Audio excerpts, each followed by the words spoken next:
COVID.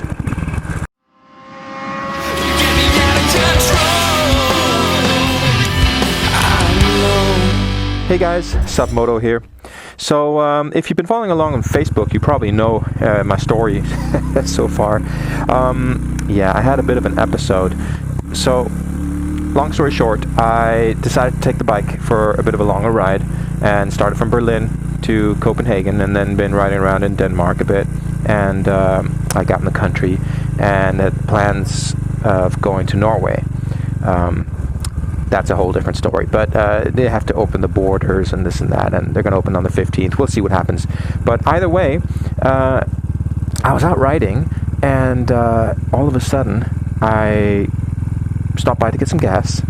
And when I stopped by to get some gas, I tried to start the bike up again, and the pedal, the Kickstarter pedal, got stuck. And not only that, I couldn't move it; it wouldn't budge, right? So I had to put it in gear and roll it back and this and that, back and forth. And finally I could see that the Kickstarter pedal was moving, but wouldn't pop up by itself. Finally I got it to pop up. It was really weird. And I was pretty close to my friend Johnny's place. I'm sure you've heard of him from other motovlogs. Anyway, he was in the area, and we were actually on our way out to his place anyway. And on the way out there, I called him. I was like, dude, my bike's broken. And so we rode out there, and I could hear that it was making like a clicking kind of sound, like click, click, click, like something weird was going on. And so we opened up the bike and looked inside, and we couldn't tell what was broken or wrong or anything. And then as soon as we put the cover back on, the kick would get stuck again. So it made no sense. I was like, well, what the hell is going on? So I ride out to a friend, a guy who fixes bikes, and so I talked to him about that noise, and he says, "Oh, that's probably your backstop or the ratchet that's broken." I'm like, huh, okay. So anyway, I ride out in the country. I do about 150 kilometers from Copenhagen out into the country to my sister's place. Ride the bike out there, open everything up, and this is what it looks like. Yeah. It's broken. So it's the ratchet behind the kickstarting mechanism that's basically broken. But if you look at this diagram, because then I looked at the diagram because I was looking for the parts, right? I was like, look at this diagram. The guy before me, or the mechanic or whoever, in parentheses, mechanic or in quotes, put it back together wrong. Notice how the washer, not the washer, the backstop is on top of the ratchet. The stopper is supposed to be behind the ratchet. So I don't know if this is the reason it broke. Either way, it's broken, and I had to order the parts. So yeah, so here we are, and I've tipped the bike. I ordered the parts, and we're going to put it back together. So I figured we'd kind of show you how I do that. And also, my front brake is kind of catching a bit. Not much, but just enough for it to have an effect on gas mileage, you know, and you can kind of hear it every now and then. So we're going to try to clear that out also, just clean it up a bit. And yeah, so I figured that's what we'll do today. Great. Well, here it is. Here's the engine. And it's kind of hard to tell, maybe, I don't know. But either way, this is where the ratchet would sit, right? And if you look at the parts that I have here, there we go. We have a washer, the ratchet, and the stopper. And if you look at the diagram, it says that the stopper has to go in like that. See? I can't hold it because I don't have the bolts. And then the ratchet goes in like that. If you notice in the other in the video that I did when I opened this thing up, it was the other way around. The guy had put it on like that, and then he had the washer on it. I don't know what that'll do to the pressure, but that's where it broke. So And when you do anything like this, like you might as well change the filter. So I got a new filter too. There's little metal particles in there. That's not good at all. Just from years, not years, but look at that. It's like actually, see that? A little piece of metal. I don't like that at all. I don't know where the hell that comes from. But it did do some damage. It did do some damage. If you look at the damage in the back here, I guess the reason the kick would get stuck was because there was a little piece of metal which was just basically swimming around in there. I'm damn lucky that that piece of metal didn't somehow migrate into some of the gears in here. Let's look at this. So basically, like I said, we got number 26, boom, here, has to be behind the ratchet, right? So that's what we're going to do. So we're going to do it right and put everything together like that.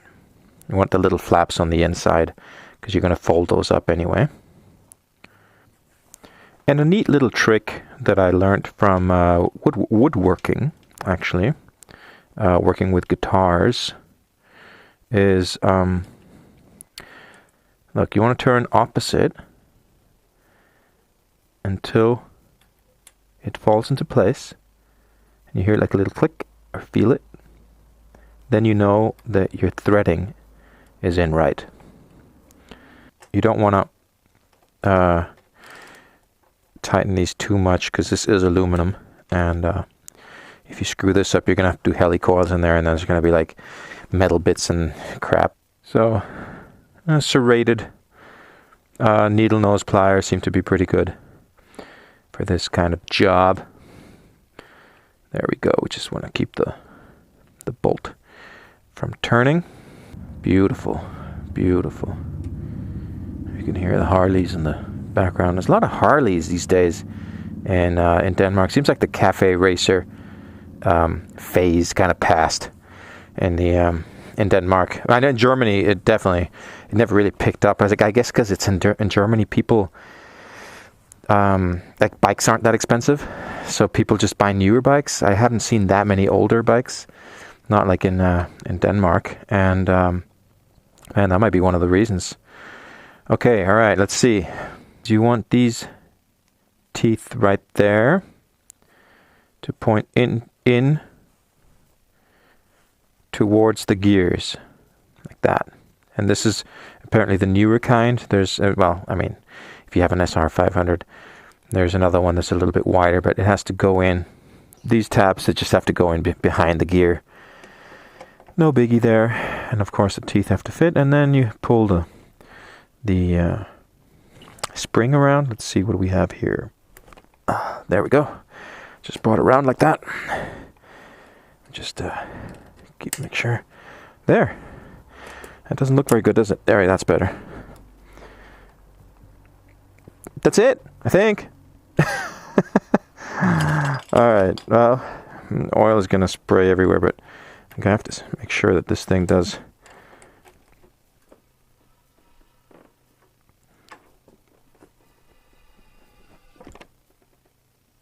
Seems to work. Please do not spray oil everywhere. And we'll let go. Seems to work. That was that, I suppose. Couldn't be easier. Okay. So the next thing you want to do is you want to make sure that you clean the surfaces, probably with a cleaner cloth than what I have here. And whenever you do anything like this, make sure you buy a new gasket, because this is the old gasket, and although I figured it has been used a few times just by the looks of it, I don't think it's a good idea. So go ahead and buy a new one. There we go. And always check your gaskets and make sure they're clean and they're all okay. Let's see here. Should be fine. Right. Let's mount the thingamajings on the thingamajig, and this thing there and that thing there, and yeah, screw hard work, let's just use magic. Much better. And a lot easier. Okay, so that was it. That's it. I think this is on right. I think I magicked this on right. I guess not. Could be tighter.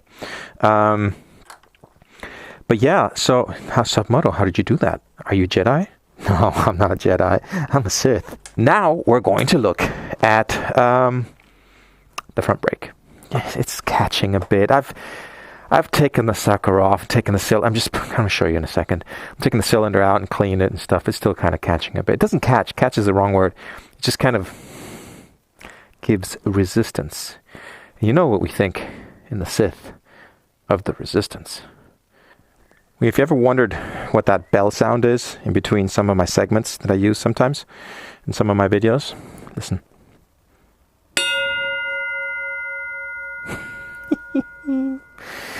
Yeah, so this is the brake, and here's the brake cylinder, and sometimes this thing can get schmutzig, dirty. That was German for dirty.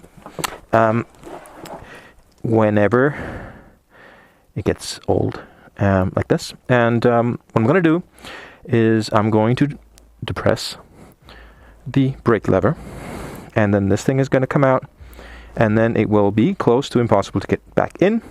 Therefore, I have this. This will be able to push it back into place. And when it is out, obviously I don't want to do it too far. I'm going to kind of clean the edges so that it can move freely. That's the idea anyway. Let's see if I screw this up.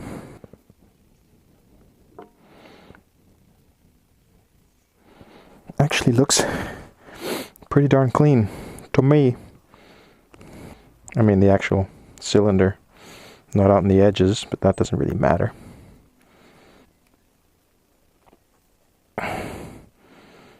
Well, it looks good to me.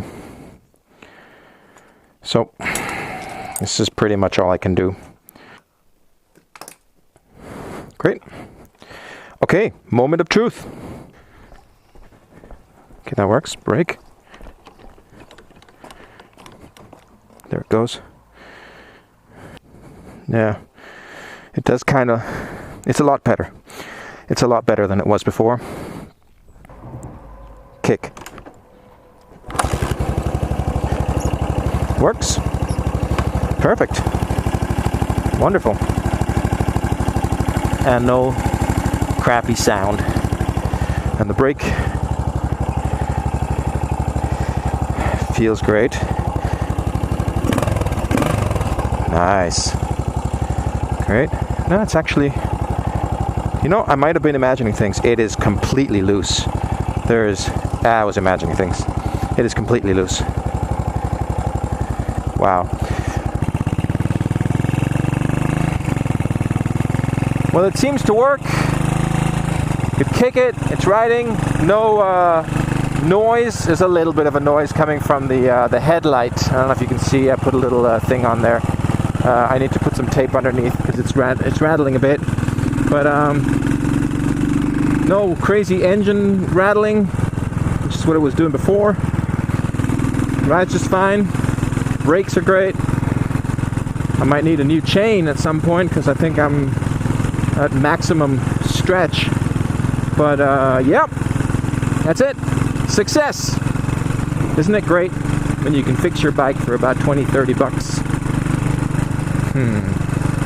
Makes you wonder, huh? Anyway, remember to subscribe and ride, and I'll catch you all next time.